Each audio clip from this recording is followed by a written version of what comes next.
Hey guys, I want to welcome you to another episode of the Advisory Board podcast. I've got a special guest and a good friend with me, Amber Christensen from Ninth Root. She is the Actually, CEO. Christiansen, but everyone gets it wrong, so I forgive you. How can I call you a good friend and mispronounce your last name? Yeah. So Everyone does, even close friends. So I guess that's validation then. But I want to let me do a proper intro. But I'm going to ask you to tell people more about yourself. So brace yourself, Amber. So Amber Christiansen from Ninth Root. She's the CEO and co-founder, and they've been around since 2009. So more than 13 years in business, doing specifically franchise and unit level marketing. They're phenomenal at local marketing strategy. We work with several mutual clients. So I thought it would be great to bring Amber on and have her give us some insights into paid search and a lot of other tools, things that are shifting in that landscape. Before we get too excited about the topic, though, Amber, tell us a little bit more about you. Tell us a little bit about Ninth Root, how you guys got started, and how you got wrapped into the crazy franchising industry. Yeah, so my husband and I had a company in 2001. No, it was 2003. It was in the beginning. We started a marketing company. We only had like 3 team members at the time, but right when the economy started to crash around 2008, we sold that company to a company in Kansas City. We did a 2-year non-complete. So my husband went to a startup that was building platforms for Franklin Covey's LMS, like a learning management. It was basically like it was like the Facebook for Franklin Covey's 7 Habits. And that's where he met our other co-founder, Colby Wilcock. While because we had a 2-year non-compete, we could not have our own business. I was hired by a franchise developer. He was a master franchise developer in California and Nevada. So I took a job working from home, doing Google Ads and SEO, which was so I've been in Google Ads and SEO since 2003, when like it really was beginning. How we had these beautiful sites, but people were like, now what? What do we do? No one even had computers even then, and it was really rare. So I was learning SEO as details. Matt Cutts was a big deal. If you know his name, that will ring a bell. I was reading every article, how to do this, bringing traffic to the site. So we're kind of OG in the SEO world from our combined experience. But I took a job as a franchise SEO support and ads. My job was my master developer, Marvin Storm from Blackstone Hathaway, had purchased ArcPoint Labs rights to all of California and all of Nevada. And he was opening 7 locations all at once, from Las Vegas, Sacramento, Rancho Cucamonga, Los Angeles, major markets, in a pretty crowded space. And he's on the West Coast. And at that time, so that would have been 2008, he was on the West Coast, where they were ahead of the game. They did have, everyone was like, yes, you need to get online. It's so funny that was the word. Are you online yet? But that's how it was. And then he was really frustrated, and so was I with him, because ArcPoint was a East Coast company, and they were heavily in the East Coast, and they were still using phone books. I'm not joking. The idea of getting online was scary, heavy, expensive. No one really had solutions. There wasn't like a WordPress out yet. It was like building HTML sites from scratch still. And I was tasked with making these 7 owners all at once get business. And I was freaking out. And I said, I can run amazing ads, but I cannot send these ads to a single page. You're going to have terrible scores and conversion rates. You can't have a DNA testing ad going to here's the phone number and address landing page, like a single landing page system. We have to have quality content that can catch that traffic. And I needed 5 main categories. I needed drug, alcohol, DNA, DOT testing, and background checks. And we were running ads, but then sending them to really crappy pages. And so I said, there has to be a better way. I'll do the work. Give me the ability to do 5 pages for these 7 locations. So that's 7 times 5 pages. Yeah. And corporate was like, heck no. Can you imagine the efficiency problems, the lack of brand consistency and control? We don't allow that. It's in our FDD. They don't get to have their own domains or control of their websites. And if you do it in California, we have to do it with these other 50 plus locations. No way. Efficiency nightmare, cost nightmare. We're not doing that. Yeah. And so I came to Colby and Roy and I said, I've done the research on duplicate content. There has to be a way where we can do it once and it goes to all locations, whether it's 1 or 200. And corporate agreed, the brand agreed, and my boss kind of sponsored the cost of it. And not only did his 7 locations start outperforming, they were starting in the black, not the red. It was the first time in the franchise's history that ads were actually working. And then the bonus we didn't really expect was it started outlinking organically. So they were dominating the businesses. And so soon the corporation bought the license from my boss and hired Ninth Route to keep it up and running for the whole corporation. So then we kind of all of us gathered together, started Ninth Route in 2009, like a year later. And that we've come a long ways, built a lot of software to support the same model. And that's us. So that's how I got into it, was franchising. That's pretty cool. What a fun story. And I love, like, it's not that long ago, but the whole concept of are you online, that seems so ridiculous to anybody. And that was 2008. Yeah. And now people are like, not only are you online, but are you in these 27 app platforms? Are you on TikTok? Are you on like Insta? Are you like, it's totally different world now. And now you're dealing with, are your platforms API? Can we tack it on? Because it's no longer one platform fits all. You have to have these systems and solutions, and can they talk to each other? So I think that's the name of the game now, is not only are you online, your back end, front end, and marketing, but your API tag on. How is that system going to tag into this one? Because I'm not rebuilding again. And so you have to really ebb and flow and let go of being the answer for everything, and let them do what they're really good at and tag it onto ours. And what we're all really good at, a few really good things, and we need to be open to that. Even though we offer everything, maybe this other company is better at something else, and we can tack onto that. Yeah, that's funny you say that, because there are a lot of people that are still kind of clinging desperately to the old idea of like macro architecture, like where they want to have the one piece of software, the one platform that does everything. And the one thing I think all of us learned from that whole trend back from like 2005 to maybe 2015, when everyone was like, that was a terrible idea, is that it doesn't work. Nobody's got a good platform that does everything. And so you find best, even in, you could probably attest this, in the marketing space, like there are some people that are exceptional at one thing and not so good at another. And so you got to find people that are the right partners that are experts in certain things. For example, like paid ad, SEO, like that's what we've got you here today. Is I know that you know the system inside and out from the early days. And I'd love to, if you're okay, let's pick your brain a little bit, Amber. Let's have you share some insights with people about that. Yep. And we're going to cross into a few categories. So our main, if I had to pick our number one, that what we just talked about, what is Ninth Route good at? It is the organic SEO and leads via FranDev or B2C on the consumer side. Organic, we restore faith in. Organic is not dead. Ads is not the answer all the time. It's definitely necessary, but organic is not dead. So that's our mission. That's exactly our whole core services. Does not mean we're not also exceptionally good at the paid ads, but organic is our first and foremost claim to fame, and then paid ads. So let's get going on that, because we will cover a few organic core algorithm updates at the end. Or at the beginning if we want. In fact, maybe we start there. So things are constantly changing. The only constant at Google is that they're constantly changing their algorithm. And so in fact, I've got a cousin who probably about the same time you're getting into it was on the team that hacked the original algorithm at Google and started like, that was fun. They were spinning up all these like fake pages and they were bouncing. Oh, I was part of it. We were doing great stuff. Yeah, some of it, like I look back, I'm like, well, ethically, I guess you were fine, but it was, it was like you're just cheating the system. But it was pretty groovy.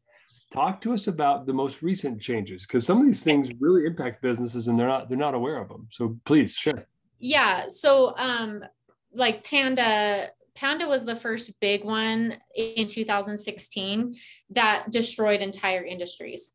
A lot of the internet ranks with authority, and authority is passed through links. So if Apple which is one of the most authoritative. You're thinking of authority between 1 and 100. Apple probably has a score of somewhere in the upper 80s of authority. Amazon, some of the most authoritative sites are there and authoritative because we as users use them and we link to them. If you have an Amazon store on your website, you're going to link to it. So you're just sharing your own authority and telling the search engines, I am giving a piece of my authority to Amazon. So you have these insanely, Yelp is a perfect example of this. Home Advisor, all of us home services who have Yelp profiles and we link to those in our social icons at the bottom of our site, we're dripping authority to those sites, making them the dominant directories that they are today. So that's how authority is shared, is through backlinks. So what we were doing, we even had software that did this. Remember the days you'd buy 100 domains, and then we had a software that we had 15 domains. We're going to launch 15 single, maybe 3-page deep sites, pretty much identical content. And the main purpose of it was to get that backlink. And authority, 15 sites linking back, and you could see instant results. It wasn't our core service, but so many people were asking for it that we started to do it. I bought all these domains. Let's get something up on it. It was a recipe for success. We could launch those 15 domains, do nothing else, and we would hit the first place. Everyone was tapping into that. And Google was like, 0 authority is actually going to hurt you. So then we had in 2016, when Panda came out, it was the biggest shock to the system. Thank goodness we weren't heavily reliant on it and we were just tapping into it. We actually did better after the Panda update once we got rid of those shady practices of backlinking. So our sites actually got benefited from, because we've always been heavily in content. And I would say content, relevant content, any article, Moz, any SCM Rush or SEMrush, however you pronounce that, they will all tell you the top 9 things that get you rankings, relevant content. And that has always been our key. So we actually benefited from the Panda update, but it destroyed a lot of Boostability was a big company here in Utah that almost went under because of the Panda update and the backlinking strategies. So I think they've rediscovered themselves, and I'm actually interested in what they're doing and offering now. But so then Panda was then in June 2020, Penguin came out. That was another one that actually really started focusing even more heavily on content, kind of destroyed a lot of people. It also put a heavy emphasis on backlinking, kind of making sure you're not returning to some of those shady practices. There was a lot that went into that, but your content was still first and foremost, and your backlinking strategies.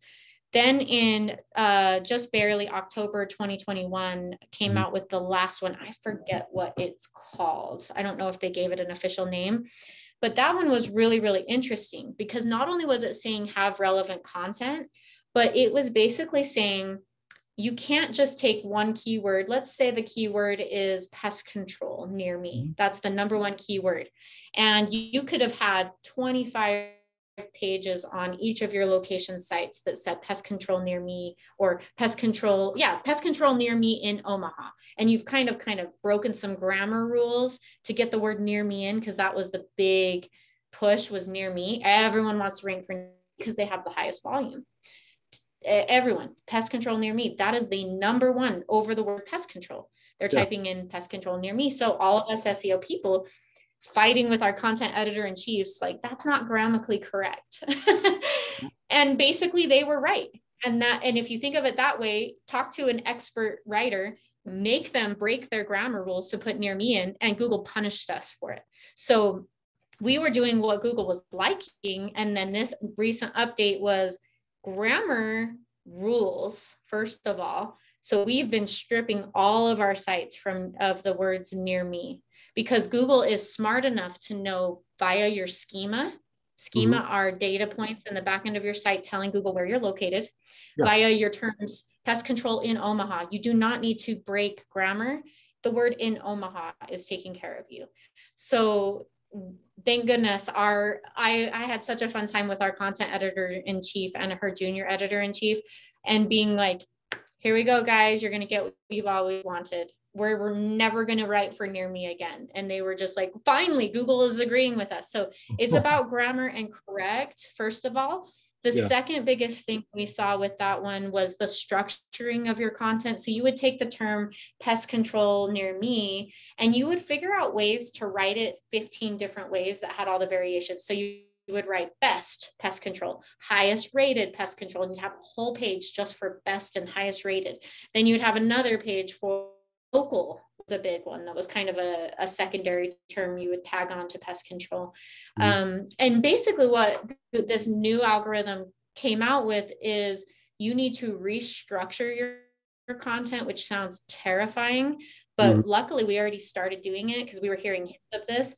So let's say we had 15 pages that were sponsoring best, highest rated, local, company, whatever the variation was, but the main core keyword was all pest control.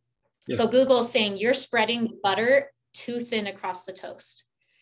Google does not understand what page is the most authoritative one for pest control because you're repeating it 25 times across these other pages, screaming all of these pages are equally important for the word pest control near me. And it's basically saying we don't know what's authority because you're not giving us direction. So the biggest update we started making prior to this update and started proving itself since October that we were correct is a pillar cluster topic. SEO firms call it other things. They call it pillar cluster is a very common one. So you can look up pillar cluster model. The other way to look at it, there's something else that other people use more often. It's called like topic clusters. But basically what it is think of it as you would have one pest control page. That's you want to tell Google, you want to guide Google to what is the most authoritative. And it's usually your main navigation pieces that have the most authority, not hidden pages like we were doing. So you would have pest control on the main level. And then you would think of it as like a bullet list or an accordion.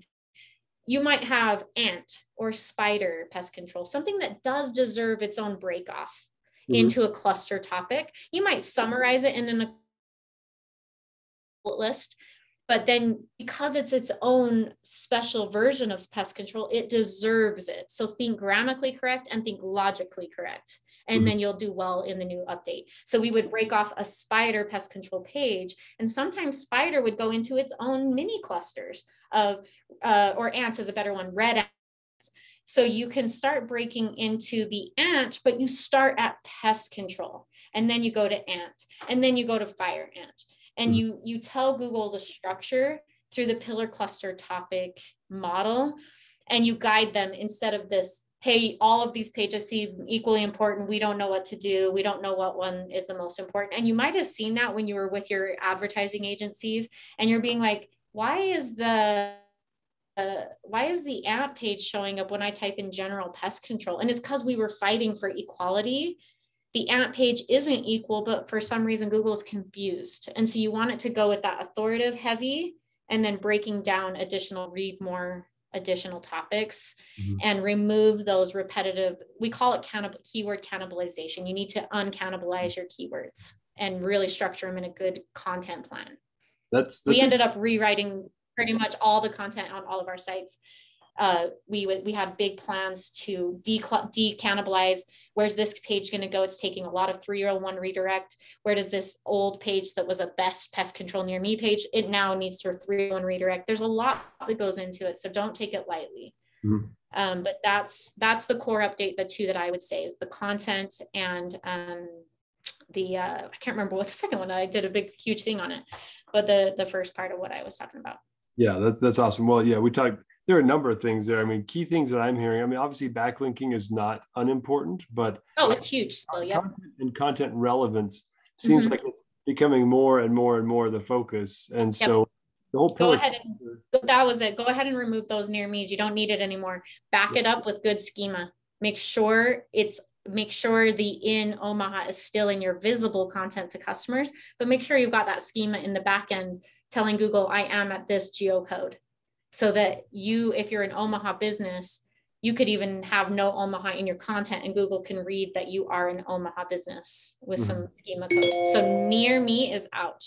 Yeah. Google's telling us we don't need it. We know how to, if someone types in pest control near me, it's still the #1 keyword, but you no longer need to write for it. You need to write relevant content. Stop trying to break the grammar rules. We'll take care of the rest. Yeah, I kind of like that as a consumer. I feel like that makes my browsing and content consumption process a lot better. There's I agree. redundancy out there. It's easier to find what I'm looking for. So, hats off to Google, but for all the content people out there, they're probably pulling their hair out. It's hard, and it's hard to restructure. It's like launching a whole new website. In fact, most of our brands, we did end up launching a whole new website so that we could do it on a beta server while not interrupting or disrupting the current site. And so we would just move slowly and carefully to get everything through the pillar cluster. So we had a goal to get all of our brands into the pillar cluster by the end of the year, and we met that goal. Awesome. So that's a lot of work because it came out in October, right? Yeah. Yeah. So that was, well, we had been doing it, right? We had been already doing it previously. The near me, we haven't, that one came out in October. I haven't caught up on removing near me, but we had already gotten half of our clients into pillar cluster topic before that update came out. Nice. So it wasn't, yeah. So there's probably a few tiny little brands that don't have the pillar cluster yet, but they dominate the rankings. It hasn't hurt them. So we haven't gotten to them yet. But there's the big brands, especially home services. It's really crucial that we don't miss a beat because we're competing against the home advisors and the Yelps and stuff. Yeah. And those guys are tough. Tell me, so shifting gears just a little bit. So alongside an effective content strategy, well, in fact, maybe before we shift gears, we've talked about the Google Analytics, like the changes that are driving browsing and ranking behavior. What are some other effective organic strategies that people ought to be thinking about? I believe heavily in, and this is how 9th Root has always done it. So it's weird to say I believe in the way we do it because everyone's going to have their own ways. I believe that organic and PPC should benefit from the same brain power. So if you have put a ton of effort into relevant content on your SEO marketing plan, why in the heck would you not take advantage of that with optimization scores from Google ads or Facebook ads? Why do you break off and go to paid landing pages when you've done so much work to make your site relevant to Google? Google's also the one running ads and is scoring your ads based on relevancy. So if you have that fire ant mini cluster page under the ants and under the pest control page, and you have an ad group for fire ants, why go build another landing page? Your organic landing pages are not it's not the home page that people are entering your site organically. They're entering the most relevant site page. So if I go online and type in, I have fire ants, I need pest control, they're not in Omaha, it's going to show me the Omaha fire ant page. It's not going to send me to the home page. It's going to send me to the most relevant page for my search on this person's website, and ads are no different. So I really believe that people underutilize the hard work they put into their organic marketing. So in that case, you have to also remember the entry point on both organic fire ant page and ads fire ant page are the same. You need those to be converting. So you want to take the model of a landing page with form submissions, online booking, phone call tracking, all of that should be on both organic and ads. And it should be entry point landing page sales specific, not blog looking heavy content. You want it to be sales. I call them sales brochure pages. Yeah. They should benefit the organic entry and they should benefit the pay-per-click entry. And they can really ride on each other. So I feel like that's an underutilized portion that a lot of people can't do sometimes because their ads and their organic team are separate. Every ads person wants to use their way and they can only perform well if it's their way, and that's fine. Every organic person would want to use their way. So sometimes they don't cross paths, but I do think it's something that should be bridged and made easier to do. That brings up a good question. Thanks, Amber. That's a great explanation of kind of the synergy between the two. Where you might, so what advice would you have for let's say a brand, a multi-unit home service brand or otherwise, who has, for the sake of trying to specialize, has a different group managing SEO, maybe it's in-house, and a different group managing PPC, because that scenario is kind of what drives that conflict you were talking about, right? Yeah. So the conflict, I'll tell you from my point of view, this happens a lot because we are #1 organic SEO. So we get this conflict quite often. 50% of the experience on paid ads is the optimization of your landing page. So if 9through is doing massive successful landing pages in our organic structure, I take that serious. I don't like people writing on our work because they should be able to do their own landing pages. So on the other end, I'm like, I did the work on this landing page. You don't get to take the credit because 50% of your success is going to be my landing page. So coming up with what's best for the brand scenario, whether that's a cut of the PPC because you did do the work for the landing pages, like I said, with ads, 50% of the work is that landing page and the conversion rate. Ads teams, if they're working on conversion rates, they're tweaking where the form is, they're tweaking where the call to action is. They're 50% of their heavy lifting is that user experience on the landing page. And if 9through is picking up all that weight, we should be compensated. So we usually typically have like a no PPC landing like clause in our contracts because of that exact reason, but we're open to discuss it because we all are in it together. And if 9through is doing 50% of the work, you better be giving us 50% of something, or, something going on, because it is better and you're going to perform better if you utilize our landing pages. By the way, if your ads campaign, if we're working together and your ads campaign is showing, we think Fire Ants should be broken out into its own ad group. And I could be like, oh, if you're seeing that data, that Fire Ants is becoming a big deal in Tucson, Arizona, why don't we order that content? Because we're always looking for new content ideas. Why don't we build out the landing page? It's going to benefit us organically if data saying that it's upticking in ads. You can really utilize each other's data, but you do need to have some sort of payment structure. Nothing should be free. So I can't expect them to give me data on ads without them like giving some sort of kickback. And they can't expect to use our landing pages and our high quality content that we've paid to produce without some sort of kickback. So there is a little bit of I have an issue with that they shouldn't be able to just breeze away on our landing pages. And we typically don't allow that. But we can share data if you come up with a good relationship between the two. Yeah, I think that's kind of what it boils down to. I'm glad you ended on that note. Is I can see how you could help a mediocre or even incompetent group be pretty successful at PPC if they're piggybacking on all your SEO landing pages. And yet there seems to be some synergy there that if you guys can cross-pollinate, right? If you can, if you're a franchise brand or somebody who's got a separate SEO and PPC group, you almost have to have a sync session on a regular basis because things move. Yeah. The way it works is you're literally becoming the landing page provider. We're the content and the landing page designers, and it's already, why not? You've got this new look and feel. What the worst that happens in PPC and organic is 9through, for instance, we refresh our clients' sites every 2-3 years. We always want to be current. And so we're refreshing sites. So we do any hour services, and Disruptive Marketing does the pay-per-click. 9through is constantly, like, the brand is constantly focusing on the consumer facing website. And we just spend so much time on content, look and feel, moving little CTAs around, branding updates, and they get left in the dark. And I feel bad for them because all of a sudden the brand is inconsistent. If a person enters through a pay-per-click and land on an unbounced page, it looks totally different than the consumer facing side that we spend a ton of time on.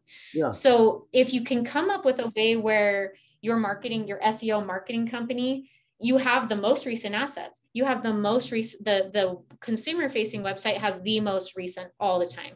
It's the PPC companies that get out of date quick.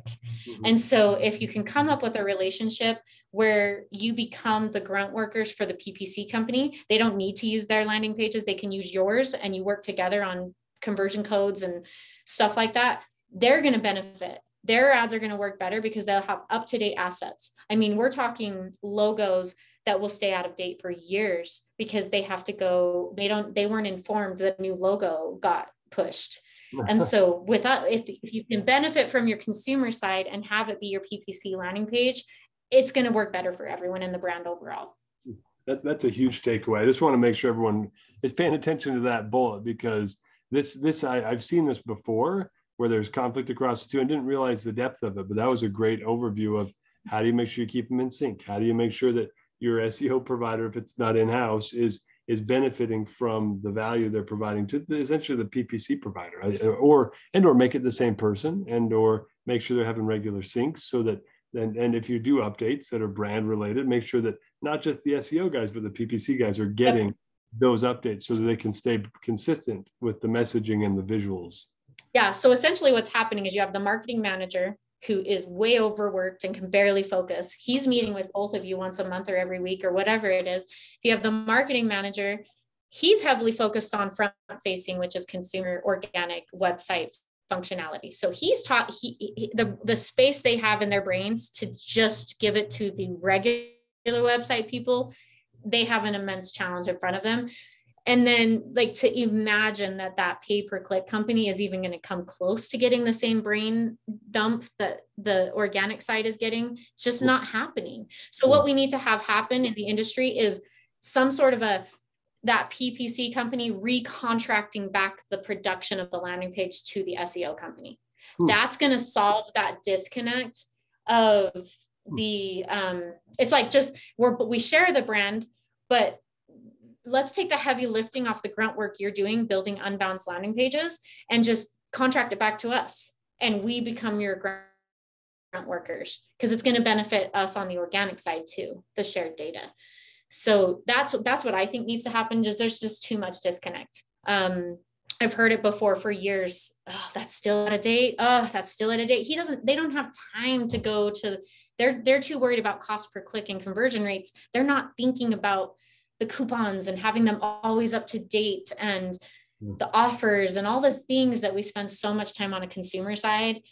The PPC firm gets left in the dark and then get thrown under the bus quite often, in my opinion. It's one of the main reasons to quit is they don't even, first of all, aren't even aware that things are changing. So how are they supposed to know? Because that brain power is barely leaked to the SEO company.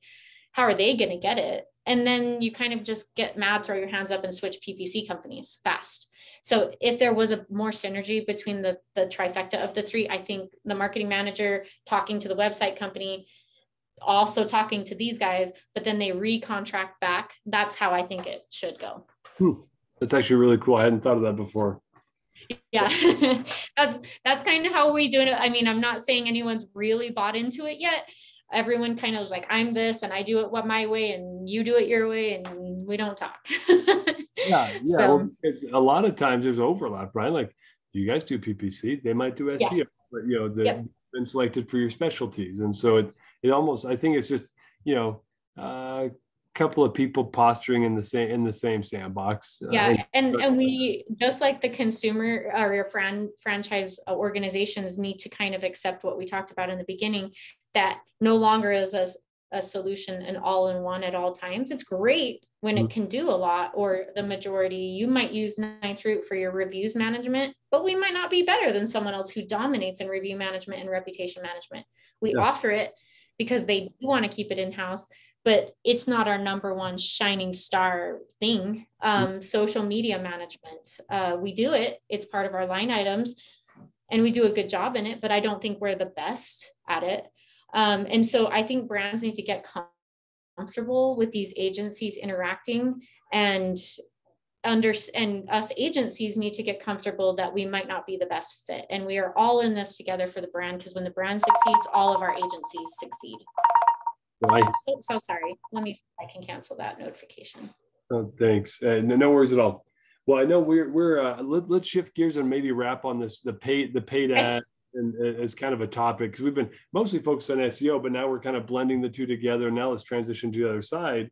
What are some strategies or some things that any franchise brand should be thinking about as they're developing an effective paid ad strategy?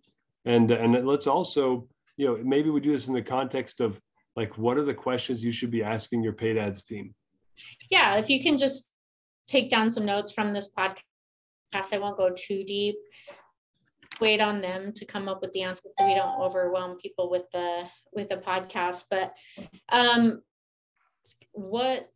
this information is free to access. Every brand should be able to ask these questions, and the paid ad team should be able to provide the answers. What is industry standard cost per lead, and what is our cost per lead in comparison? Mm-hmm. So industry standards is this: if you're a finance company, like a tax prep firm, you're in the finance industry. If you are selling shoes on Etsy that you're painting, you're in the e-commerce industry. If you are selling flooring and painting services, you are in the home services industry.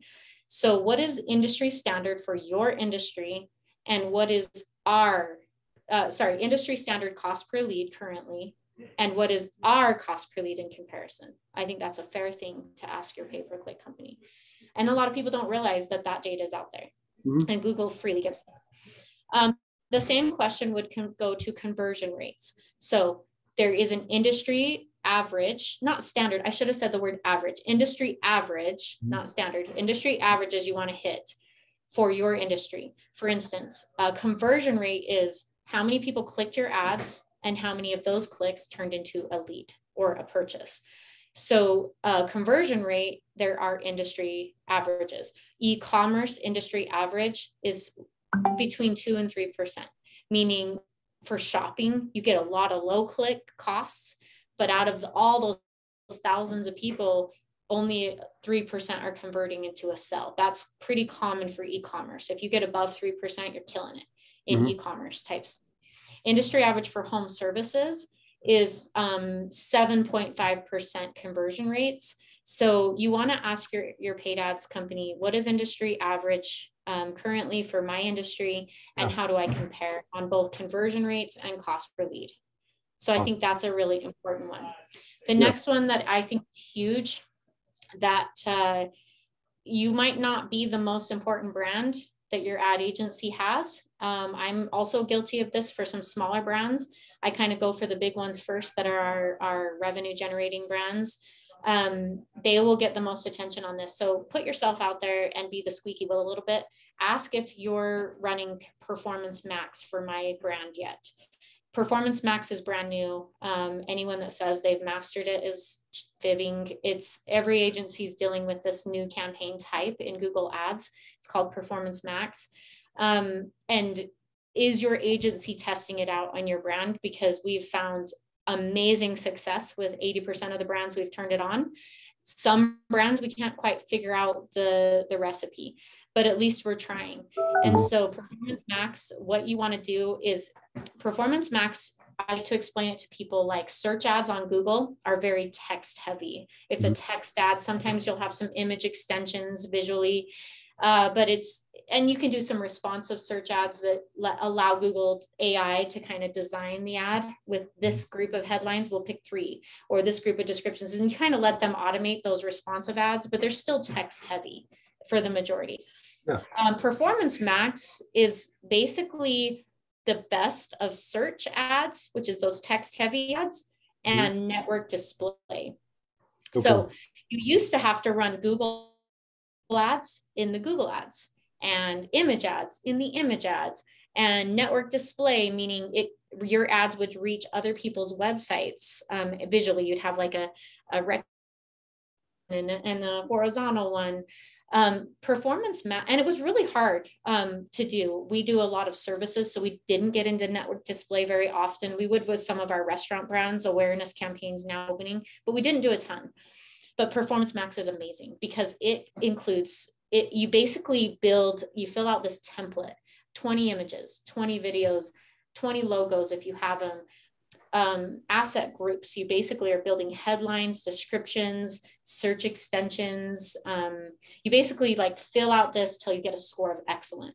And then you go after that asset group, you go into a demographic. And this is where most people start to go, oh, I get it. If you've built an ad in Facebook before, you're targeting demographics with visuals. So you've got this haircutting ad. You're going to target women between 18 and 60 or something, depending on where your demographic is. You're going to target people who have been visiting Fantastic Sam's website. You're going to be targeting people you're basically targeting actions and behaviors. And now Google has that. So it's like the best of Facebook ads, but in Google. And so you basically design your income type, your target demographic. If they're like, we do wag and wash, grooming. So we can target people who have the chewy.com app or the PetSmart app downloaded.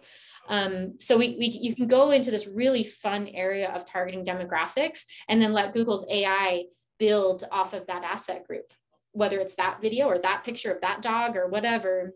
And we've seen cost per leads for Wag and Wash specifically with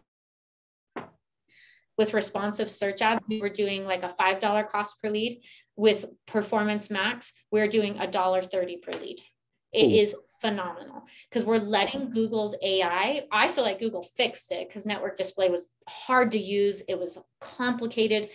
Huge paid agencies for sure were figuring it out, but we just didn't have the capacity to go deep into network display.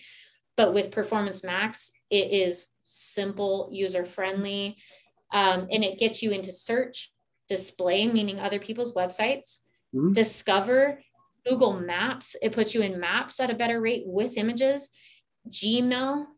So basically, if you're doing a franchise development ad, Performance Max, and your keyword target is anyone with franchise development type keywords in their email, it's kind of creepy, that you could see our ads in your Gmail. YouTube, it's reaching these networks, but in a really smart way. It's like AI, that you're kind of just picking your boundaries, and we're getting fantastic results from it. So before with Google, you would have like your text ads, and then you would do very visuals on Instagram and Facebook. Now, some of our brands were turning off search completely and letting Performance Max, because Performance Max takes care of search as well. So we're really enjoying a lot of brands. We keep them both running because we're still kind of nervous, but a lot of people, we've had enough testing time that we've turned off search and only doing Performance Max. Wow, that's cool. Yeah, so definitely a takeaway point there. Need to make sure you find out if your provider's learning how to use it, if they're willing to try it, and if not, you call Amber, right? So Yep. The other one I would say that's a really big one to ask about, especially if you're in the services industry, home services, Google is trying to get in on the Home Advisor game of pay per lead model. Google search ads are pay per click model. A lot of agencies formalize themselves as a pay per lead type repayment plan, but that really it's a pay per click model. But now I feel like Home Advisor wants a cut of Angie and Google wants a cut of Home Advisor. So they're now doing what's called Google local service ads. And that is a pay per lead model. And you can dispute the charges of the lead, just like you do on Home Advisor. But what's really cool is a lot of people, you've probably seen it. If you type in locksmith repair near me, you're most likely, it started with locksmiths in San Francisco, and then it's been spreading since. And then they'll open up another category every year or so. So like pest control is another big one that's been open for a couple of years with with Google local service ads. But now like home services are getting really, really big on it. And I think Google just wants a cut of what Home Advisor is generating, that pay per lead model. So you'll notice at the top, if you type in locksmith near me, you'll see above the regular Google search ads, there's these white cards and there's like green Google guarantee check marks in them. Those are pay per lead model. So the customer can click on that, doesn't cost you anything. I can look at the profile, it's all in Google, it doesn't go to the website. Go to the profile and see, the pictures, the description, kind of like a business listing. And then when you click to call or send a message, Google charges the business for that, like Home Advisor. But what's really cool about that is it's a one-to-one. So unlike Home Advisor, where you get dumped into a funnel that you end up on the end with 5 other local service providers, you're still competing for that one person's attention. This is a one-to-one. They physically chose you, they clicked on you and called you, Painter One, or whoever it is. So you're getting that one-to-one conversion choice where the customer is seeking you out, chose you and you paid when they called you, knowing who they called. So you only dispute weird ones like sales calls, and Google always refunds. They're really good at refunding. But it's another platform. It's hard to work in. We help set it up for free. And because we're not running it, once we set it up for you and verify your background check and your insurance levels, we really do need to just give it over to you to run, because you're dealing with leads in the portal right then. And there's no way your agency is a call center. So you basically need to hand that over to the brand. So if you're not doing Performance Max, you should be. If you're not in Google local service ads, when it's a category that you should be in and it's available, it's not available to every group of businesses, but it is available to a lot of home services. And so make sure you're checking out Google local service ads. And if your ad agency and marketing agency has a plan to get your locations up on that. Yeah, that's fantastic advice. Amber, we probably sucked more out of your brain than usual in this meeting today. So thanks for sharing all those insights. A couple of key things, guys, as I'm looking through, key questions to ask your paid ad provider. What is the industry average versus our cost per lead conversion rates? Ask if they're using Performance Max, if they're comfortable with it, if they've got it turned on for you, how it's going, maybe having reporting separate on that so you can discuss it and monitor it and make sure it's being optimized for you. And then trying to get into Google local service ads if it's a category that's available for you. Yep, a lot of people call it Google Guarantee, because that's what they see. They see the green check mark. So I would call that a synonymous Google. Some people don't know the official name is Google local service. So Google Guarantee might make more sense to some people, but it is officially Google local service ads. Yeah, that's fantastic. Well, Amber, thanks for letting us pick your brain. We'll probably have to have and so you can share some more insights, because that was super rich. And guys, you can reach Amber. She's at 9th Root. So hit the website, 9th Root spelled out or with the 9, right? Either way. Yep. And I don't think there's any other companies. So if you type anything in, you'll get to us. So. We sure appreciate you. Thanks for the partnership and sharing. Thank you, Dave, so much. Talk to you soon.